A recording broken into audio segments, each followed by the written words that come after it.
Black Panthers on down, you know, any foundations that we had from elders in the community to spread their knowledge, wisdom, and understanding to us was deemed as gangs or organized crimes by the government. But us as the people, we see it different. We see that this uncle and these aunties feeding us if our parents was deceased, or if our parents was incarcerated, or if our parents just didn't have it.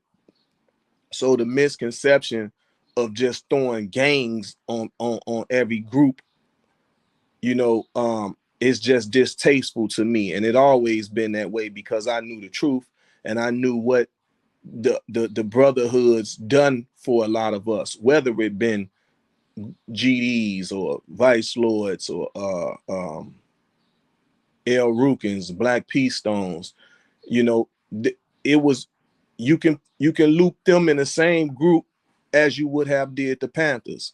The government just didn't want that to be the bright side of it. But you know, it's a lot of public information today to where you can see the books and the literatures on these organizations, and you will see that what it was speaking of, you know, protecting your neighborhood, protecting your people, because at these times of them brothers starting these groups, it was they was dealing with Jim Crow laws and racism, you know. So every other ethnicity had a group, but they didn't want to call them criminal gangs. You know, they would just speak on them as if it was normal.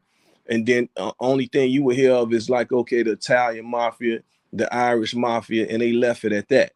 You know, but for us, when it's black, they automatically said, oh, they criminals, they here to kill, deal drugs. But if you think, none of us had owned no planes, none of us owned no boats to bring no drugs over here. That's something that the government of this country would have had to deal with, you know. And as we seen down the line, they the ones that was bringing it over here, you know, and using the CIA to fund it, you know what I'm saying, to our communities, which had our culture and our group of people in shambles the way that it did.